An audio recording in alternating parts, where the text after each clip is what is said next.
Hello again and welcome in our fourth video update. This time we are going to talk about something very interesting, our first-person melee combat.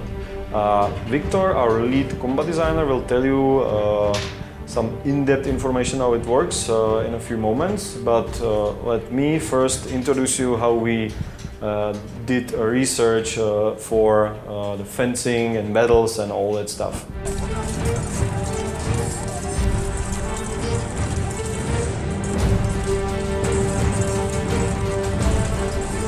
So first thing we needed to find out when we started was how fencing and battles and everything actually works. So of course we Googled, we find a lot of online reference and read some books, but then we went to on location. We talked with a lot of real fencers and living history reenactors, and most importantly we visited a lot of real world battles reenactments, where we met a lot of interesting people who are really trying to do the most hardcore way of fencing. When we had our contacts, we started to do some rehearsals with the best fencers we've met. What we did is we asked them to show us the most common techniques and ways how to fence. We put a lot of cameras around them, put action camera on the head of one of them. Our aim was to find out how it looks from first person when you actually fight with someone. We were a little bit scared that the first person combat will not work in the game, that the player will not see what this character is doing, and it will be very unintuitive.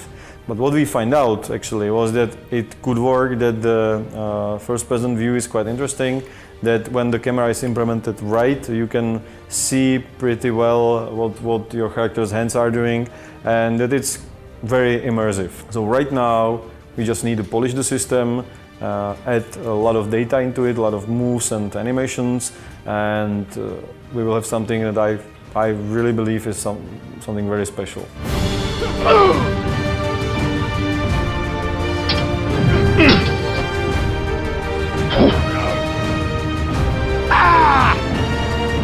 So that was our research, and now let's have a look how it's implemented in the game. Hi, I am Victor, and I'm going to tell you how you fight in Kingdom Come Deliverance. Please be aware that what you are going to see is heavily work in progress. Animations are not final, and not all systems are already implemented. We still have a long way to go, and I wanted to thank you that you are going with us. So, the basics. You have 3 different attacks. You can stab, you can slash, and there is a special action which can be a strike, a kick, or pummel strike with your sword. You have 6 zones on enemy body you can target. It means you have 18 different basic attacks. These we can call initial attacks, and once you do them, the fight is more about timing and about movement. The timing is especially useful in defense. We have a dedicated defense button. You can hold it down, and then your character will automatically block every attack whenever it comes from.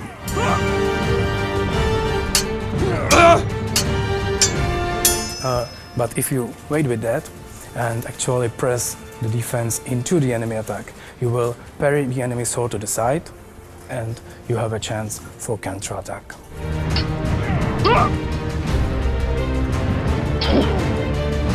And that's not all. You can actually trick your enemy. You can pretend the attack from one side and actually attack from the other. You can use your surrounding, you can maneuver enemy into not very good position. Very important part of the combat system is the stamina. In Kingdom Come Deliverance you will usually meet armored opponents. You will be armored too, and to harm the guy in full plate is not an easy task. So you actually fight with his stamina. Once it gets low, you can overcome his defense and hurt him or kill him with some special attacks. If you are skilled enough, you can find the weak point and kill him faster. Realism is priority number 1 for us. So far you have seen just one weapon, the longsword. In the final game you will have a whole arsenal of medieval weapons at your disposal. Every weapon is good against different type of armors. You can have a sword and shield, you can have an axe or a hammer for more armored opponents. You can even use your bow or crossbow and kill the enemy from distance.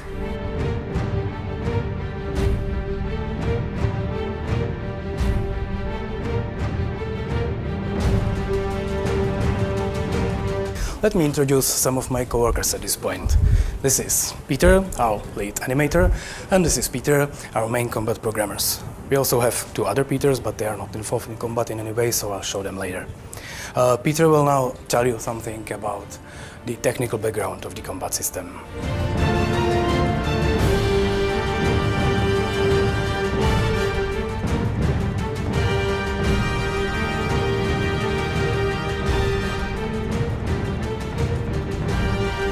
We want to create great, realistic combat system. We want to fight everywhere in our game, and our game has really hilly terrain. We want to have a lot of weapons with different sizes. We had to develop smart system which is based on various solvers, controllers, mechanics, modifiers. Most challenging was the solver for weapon movement. Especially after the hit into the opponent's body. We try to solve this situation by sliding by. Another problem comes with the hitter actions. We have three kinds of hitter actions. We have one for attacking sword. There is some movement back. There is another one is on opponent's body. Please, Peter, make a hitter action. Thank you. And the last one is with the blocking a weapon. When you hit the block, there must be some movement to see the hit into the weapon. All these mechanisms are based on physical simulation, inverse kinematic, and various procedural solvers. All these together give us a lot of variations and possibility to have as much realistic combat as it is possible. We want the combat to be something special. You will not kill dozens and dozens enemies. Every fight is unique and more like a duel than some hack-and-slash action game. You can sometimes meet more than one enemy, and then it will be very complicated. You will have some special skills for fighting against more enemies, but usually it's much better to bring some allies and fight as a group.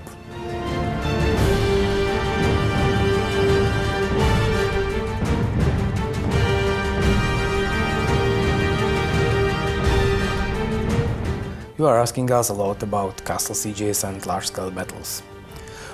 Sorry, we don't want to reveal much at this point, but regarding large battles, we try to recreate some of famous historical battles of the era, where the player just as one chess piece on the large chessboard.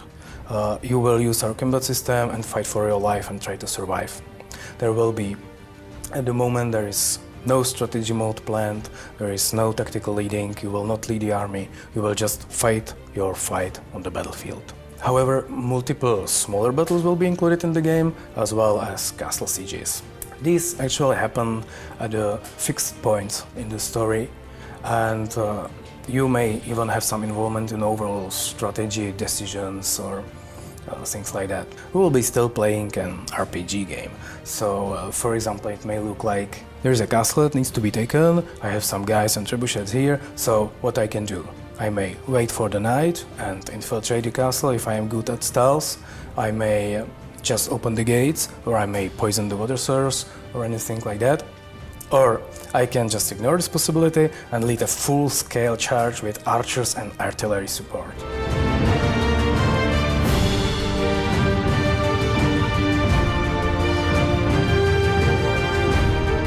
Ladders, soldiers scaling the walls, fight on the walls.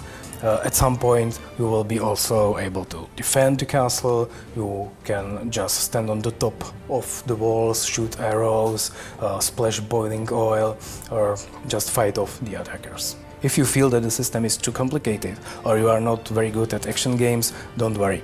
Deliverance is still an RPG game. It's not only you who is fighting, but also your character. And also your character has skills and perks and abilities. So when the enemy is too strong for you, you can just slow down a little bit and level up. You may find some famous trainer and train at him. You can read book about fencing.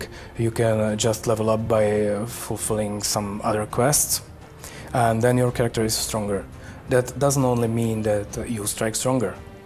The actually whole combat system is working on the RPG base. So, for example, if your character's sword skill is higher than your opponent's, you are faster than him. And it's way easier for you to block his attacks, to parry his attacks, to counter-attack and all this.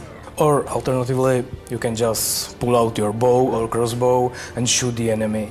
Or you can bribe him, or you can call someone for help, or anything you can come up with.